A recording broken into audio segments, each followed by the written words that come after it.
Ustedes, así es, creo que la noticia que domina el panorama informativo es esta investigación al presidente Castillo, un hecho inédito porque yo no recuerdo, y eso lo comentábamos con Mabel más temprano, que se haga investigación a un presidente en el ejercicio del cargo y por hechos ocurridos justamente durante su mandato, durante el periodo presidencial.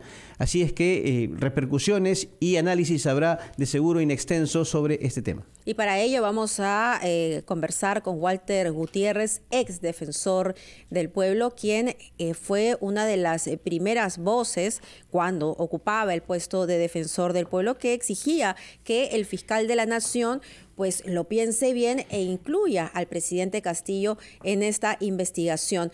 Muy buenos días, ¿cómo está, doctor Gutiérrez? Mabel, buenos días. Fernando, Carlos, buenos días. Buenos días, doctor. Y buenos días, doctor. Al final, no solamente el llamado a la reflexión de usted, sino también las carpetas fiscales elevadas por las diferentes fiscalías que están investigando el caso, llevaron a que el fiscal de la Nación tome esta decisión. ¿Cuáles son sus primeras impresiones? Bueno, creo que es una decisión valiente, alineada perfectamente con la Constitución y con la ley. Es una decisión que va a tener plurales consecuencias y es una decisión que hay que respaldar. Todas las instituciones, la sociedad, la prensa, tiene que respaldar porque va al hilo de lo que dice la Constitución. Recuerden ustedes que hace varios meses la Defensoría del Pueblo planteó a la ex fiscal de la Nación y luego al propio fiscal Sánchez en dos oficios distintos, argumentos consistentes para que se abra investigación al presidente de la República. El primero de ellos es que la Constitución dice que al presidente no se le puede acusar, pero no dice que no se le puede investigar. Pero este argumento de carácter, si quiere usted, literal, tiene un argumento jurídico. La Constitución del 93 se da en un contexto legal en el que estaba vigente otro código procesal penal, el Código de Procedimientos Penales, que señalaba que el juez investigaba y al mismo tiempo juzgaba. Pero hoy tenemos un nuevo Código de Procedimientos Penales donde es el fiscal el que investiga y es el juez el que hace el control de legalidad y el que juzga. En otras palabras, hay otro contexto legal para leer ese texto constitucional. Pero además, más allá de los argumentos legales, tenemos hechos que son de tal evidencia y de tal preocupación, de tal afectación de derechos, que no puede el fiscal renunciar a la principal de sus funciones, que es la de perseguir el delito. Por eso, como ciudadano, como es defensor del pueblo, respaldo plenamente esta decisión valiente, inteligente y comprometida con el principio de combate contra la corrupción. ¿Y qué es lo que podría hacer el fiscal? Yo creo que solamente es el fiscal de la Nación que puede investigarlo, ¿no? Sí. ¿Qué facultades tiene, por ejemplo, respecto de la posibilidad de interrogarlo, pero también de exigir que se abran documentos privados como documentos bancarios, telefónicos, y finalmente someterlo a una prisión preliminar? ¿Todos esos recursos fiscales caben en este caso también? Bueno, pero recuerden que es una investigación preliminar.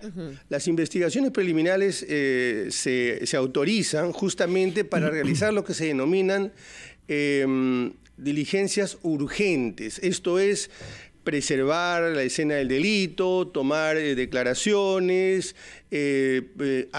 tomar también, articular determinados hechos que pudieran estar... ¿Esto significa que podrían entrar al Palacio de Gobierno, al despacho del presidente, si es que un juez lo admite? Por supuesto, incluso yo diría que podrían, no deberíamos estar de nuevo en el limbo legal, yo creo que incluso deberían o podrían abrir el secreto bancario, el secreto tributario, y me parece que aquí juega un rol fundamental el procurador. Recuerden ustedes que el ex procurador Soria fue destituido casi de manera inmediata cuando él solicitó que se le investigue al presidente de la República, casi coetáneamente con la iniciativa de la Defensoría del Pueblo. Eso también tiene sus consecuencias, porque ahí se viola el artículo 118 de la Constitución y se viola la propia ley de la Procuraduría, con lo cual el presidente tiene además otras responsabilidades que asumir.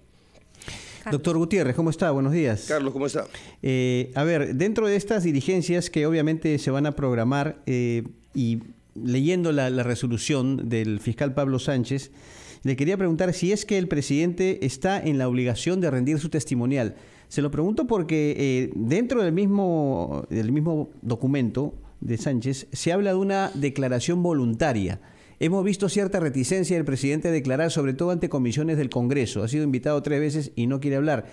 Inclusive también mostró la misma en el caso de la Fiscalía. Y también, doctor, ¿qué tanto agrava la situación del presidente el hecho de que se haya conocido ayer que habría recibido 30.000 soles de Samir Villaverde?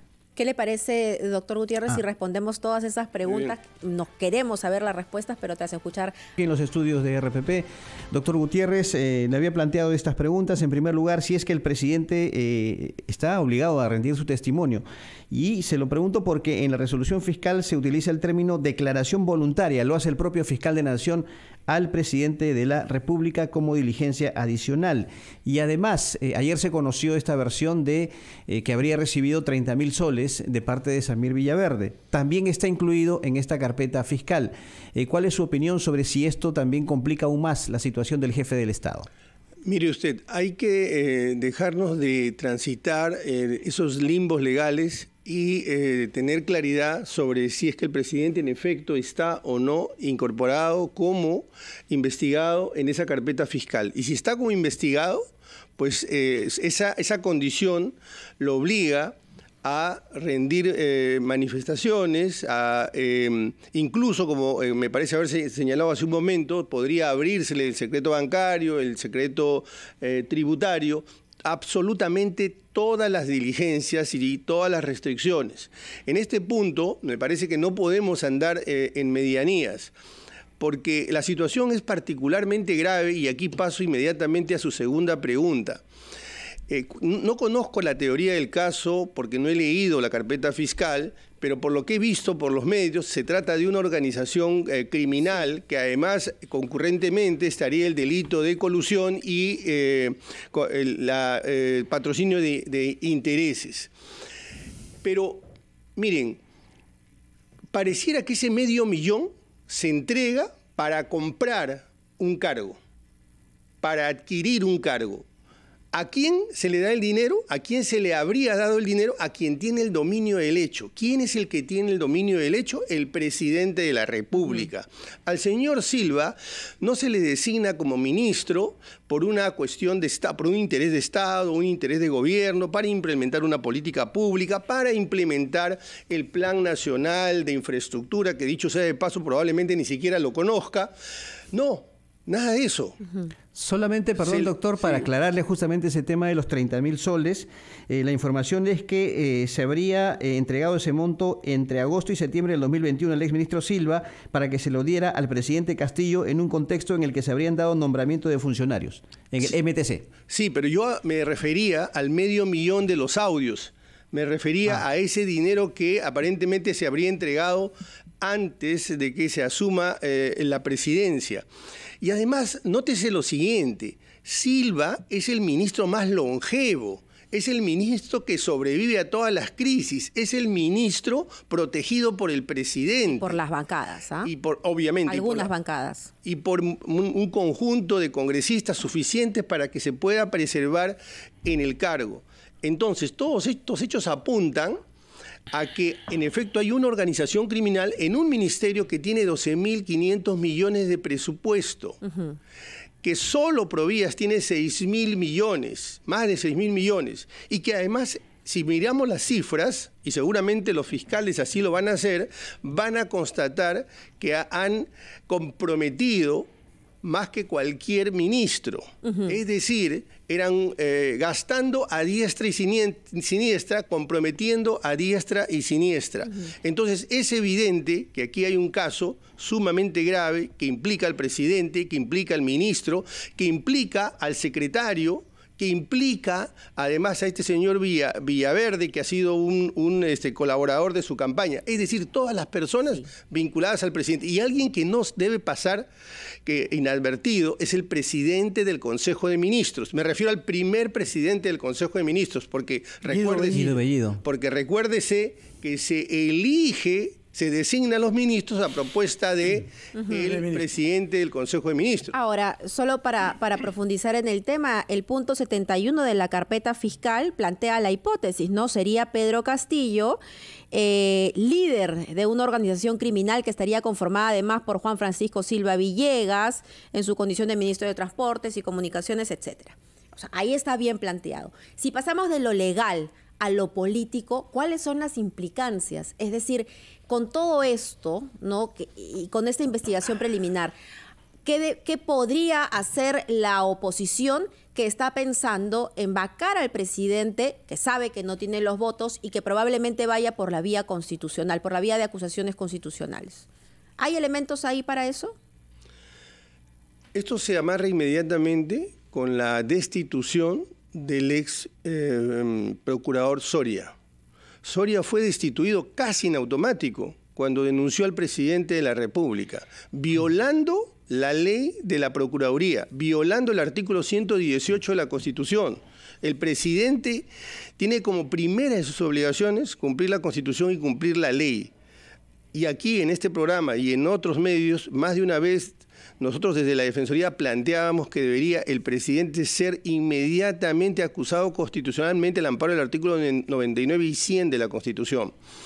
Por eso es que aprovecho para hacer un llamado, porque las democracias y las constituciones no se desploman solo porque haya una cáfila de gente corrupta, ignorante, viciosamente malhadada, sino porque además hay silencio y una inacción cómplice desde los otros organismos del Estado, empezando por el Congreso. El Congreso tiene que demostrar que está comprometido con los valores constitucionales, pero también los otros organismos constitucionales. Esta es la hora de la Contraloría, de la Fiscalía, de la Defensoría del Pueblo, de la Procuraduría. Por eso es que el presidente ve a estas instituciones como sus enemigos, pero también de la sociedad, de los pequeños empresarios y de la prensa. Ustedes son los principales enemigos del gobierno. Enemigos, tratamos de mostrar lo que hay, reflejar la verdad, y la verdad es cruda y en este caso se vuelve cada vez más negra. Pero quería preguntar, vos, volviendo al tema de la decisión que ha tomado ayer Pablo Sánchez, ¿hay un plazo para ser investigado? ¿Cuánto puede durar esta investigación preliminar que ha anunciado Pablo Sánchez hacia Pedro Castillo? Bueno, hemos tenido experiencias en las que estos procesos han durado mucho, pero creo que la situación en la que está el país no soporta que no se hagan diligencias inmediatas, que sean los plazos muy cortos, sean oportunos sobre todo, y que rápidamente se termine de develar esta situación. Es decir, ¿cuánto tiempo podría tomar? Porque es preliminar, no estamos todavía ante una investigación propiamente tal, sino simplemente preliminar. ¿Hay plazos fijados por la ley o no? Sí, hay plazos fijados por la ley. En este minuto no te puedo precisar cuáles son esos plazos, pero son plazos relativamente cortos. Sin embargo, no como sucede con frecuencia en el derecho procesal, no necesariamente se cumplen. Doctor Gutiérrez, ya para terminar quería aprovechar la oportunidad para tocarle otro tema. Usted ha sido defensor del pueblo, usted ha defendido los derechos justamente de gran parte de esa población que, entre otros problemas, no encuentra trabajo, pobreza, están sumidos en la pobreza extrema. Y ayer el presidente de la República dio una declaración que ha sido considerada lamentable, en el sentido de calificar a aquellas personas que no tienen trabajo y están sufriendo hambruna de ociosos. Solamente ataca a los ociosos, dijo el presidente de la República. Usted, no solamente en su condición de ex defensor del pueblo, sino como ciudadano, ¿cómo recibe este tipo de declaraciones que han sido consideradas hasta ofensivas a esa gente? Hasta no, son ofensivas, es un agravio a los trabajadores, a los millones de personas que día a día trabajan en el país, no necesariamente en trabajos formales y no necesariamente porque no lo quieran, sino porque desafortunadamente los verdaderos ociosos están empezando en Palacio por el propio presidente de la República. Él es el verdadero ocioso cuando no endereza sus esfuerzos y trabajos a lo que deberían ser sus reales competencias y que están establecidas establecidas en la ley orgánica del Poder Ejecutivo y en la propia Constitución. De manera que es una ofensa directa a la ciudadanía y lo mínimo que debería hacer es pedir disculpas. Ahora, para abrir un poco más el espectro, doctor Gutiérrez, hablemos de la sucesora del presidente Castillo, la vicepresidenta Dina Boluarte. Se ha encontrado que ella ha firmado un documento favoreciendo al Club Departamental Apurímac. Esto ha sido en abril. ¿Cuál sería su situación? Bueno, su situación es particularmente grave, crítica. En su condición de ministra no podría haber realizado ese tipo de diligencias, con lo cual podría abrírsele, iniciar una acusación, podría suspendérsele, pero habría que confirmar estos hechos, ¿no? Muy bien. Doctor Gutiérrez, y ya, ahora sí, para terminar, sobre el caso Ana Estrada, sabemos que este viernes 3 de junio hay una nueva audiencia sobre el pedido de ella para tener acceso a una muerte digna. ¿Qué expectativa hay respecto a esta diligencia, que incluye además, por supuesto, al ámbito de la Corte Suprema, tengo entendido? Sí, lo que sucede es que hay un empate entre los vocales supremos. El día viernes vamos a estar nuevamente alegando en favor de Ana Estrada. Como abogado defensor privado ya. Como abogado del Estado. Sí, pero como abogado de Ana Estrada, y también va a estar la Defensoría. Este es un caso, como dijimos, un caso de respeto de dignidad, respeto del derecho.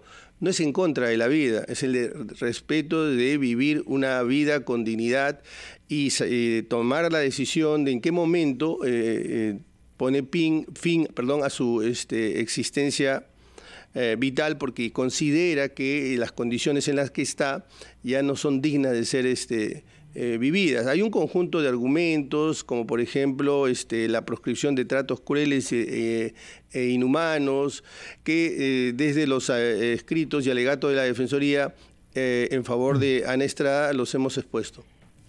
Muy bien, doctor Walter Gutiérrez, como siempre, ha sido usted muy amable en atender nuestra invitación. Muy buenos días. Gracias.